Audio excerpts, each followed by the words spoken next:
On behalf of my home of native land, I am really sorry. This hoser has not put out a video in a long time, and it's about time I've done that, so again, I apologize. Hello everyone, Chief here, welcome back to another Halo 4 gameplay commentary.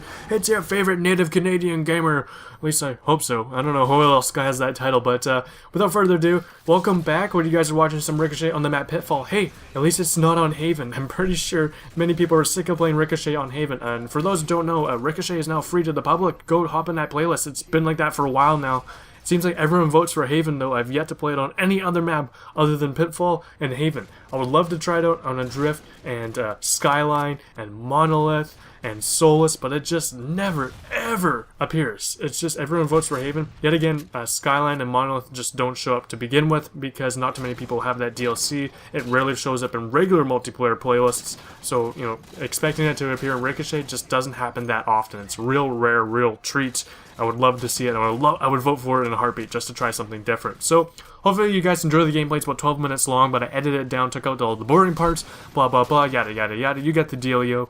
I, cut the parts out where I died, waiting to respawn, stuff like that. I get about 3 goals, 2 throw-ins, 1 run on in, I think, if I remember correctly, and it's my highest personal score to date, unless I beat it at some point. I just didn't pay attention. I got about 1,110. So hopefully you guys enjoy this intense game. I really like it. Don't get me wrong, stomping on a bunch of noobs in less than a minute or two is a lot of fun, but this is more rewarding when it's an intense game that can just go either way. And without further ado, let's just talk about what's been going on. For those who don't know, I went to PAX Prime, had a lot of fun. If you have the opportunity to go to any sort of gaming expo, whether it be PAX Prime, PAX East, PAX Australia, Gamescom, Eurogamer, go to it. The experience is amazing. Just coming from PAX, again, this is my second time going, had tons of fun. The experience alone is enough to go, and then add on top of the option that you can play some unreleased games for the next gen hardware, you name it. It's just so much fun. The experience is worth it, and then of course add on everything else. I had tons of fun. Got to meet many members of the Halo community. They're mainly many of those from ReadyUpLive. They're an awesome community. For those who do not know, I'll put a link down below. Go check out the community. They often boast that they're the friendliest community out there, and they really are. They really kind of are. So go check out their website. Go check out their YouTube channel. They're run by Green Skull and Minolta. They're really great guys. Got to meet them, and I wish I could stay longer, arrive sooner, stay later, just to experience all of PAX, because I was a little bit rushed. I arrived late Thursday night, missed a little bit of a Halo community barbecue. I was a little late. Everyone was already relatively tired, had a few drinks already, and the first day of PAX was going to start the next morning, so not too many people wanted to stay up too late. And then afterwards, I had to leave on the 4th day, about halfway through the day, which was unfortunate, because normally around that time, that's when all the lines start disappearing and you get to play the games more and more often. But it just, I had to go home because school started immediately when I got home. Literally got home, rested, and then the next morning, classes started for college. So with that being said, you'll probably expect maybe about 1 video a week from me. Besides if there's midterms, exams, stuff like that, projects that I have to do. Keep in mind, school is a priority in my eyes, and YouTube is still a hobby to me. I wish I could do it full time, but it's just not logical. I need to go through school, get my diplomas, degrees, stuff like that. Hopefully you guys understand. But yes, news will probably be the priority on my channel. You know me, covering Halo news, Destiny news, talking about Xbox One console, stuff like that. The occasional commentary like this may pop up once in a while. I still want to do some Let's Plays, but then again, I just have to find time to record. I basically have been doing the Let's Plays of Halo games, chronologically. Did Combat Evolve / Anniversary, then I did Halo 2. Thinking about doing Halo 3, maybe, who knows, we'll move on over to ODST and Reach in the future, but keep that in mind. Yes, that's what's going to be happening on my channel, and I hope you guys understand. And let's talk a little bit more about PAX. Just had a lot of fun playing some of those unreleased games. Got to play Ryse Son of Rome. I don't think I would be getting Ryse Son of Rome. It seemed really repetitive, and the version we got to play was extremely glitchy. With obviously the launch date of the console's not that far away. It almost made me wonder how far along has this game been developed since this version I'm playing. A little bit concerned.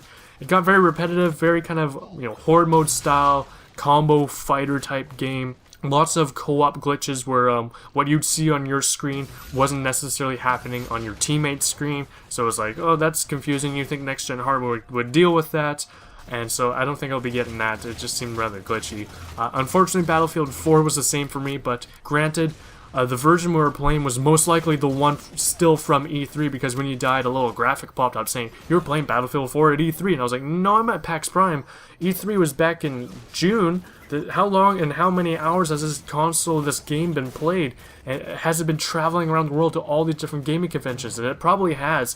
So that hardware itself was probably just on its last leg. So I was rather disappointed in how glitchy it was, and also disappointed that they'll bring such an old version of their game to one of the last gaming conventions of the year before the release. If you think about it, how many more features have been announced in regards to Battlefield 4 since E3? I was rather disappointed to wait in line and end up playing that, but it looked great for the moments that it did work. It was a lot of fun, but it was extremely glitchy. But you know, it looked like a very well improved Battlefield 3. I'm not saying that's a bad thing. Titanfall though blew me away.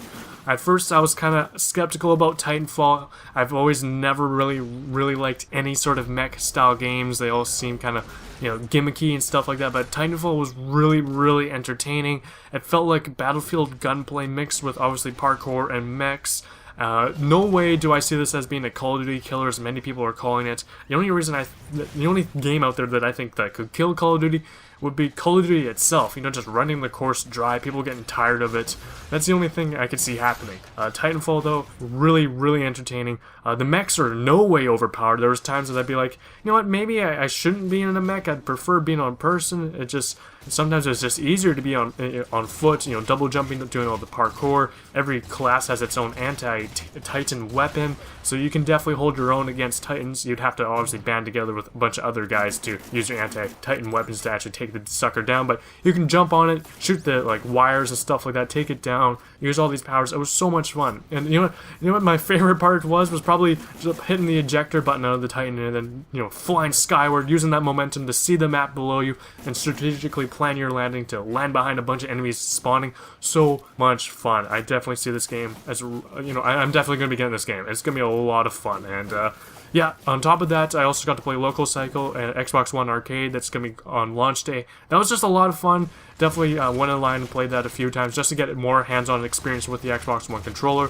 What can I say about the controller? It felt amazing. Somehow they managed to improve the Xbox 360 controller. The material, the texture of it feels so much better. I really enjoyed it. I hope you guys enjoyed this video. The video is done and over with here, but I do want to say one thing. With school going on, I'm honestly quite busy, so if you guys want to help out and have a chance to maybe showcase some of your Halo multiplayer gameplay, I'll put a link down below in the description if you guys want to submit your gameplay and have it possibly featured on my channel. I just want to share and help out the community. I'll see you guys next time. I hope you guys enjoyed the video. My name's Chief, and I'm signing out.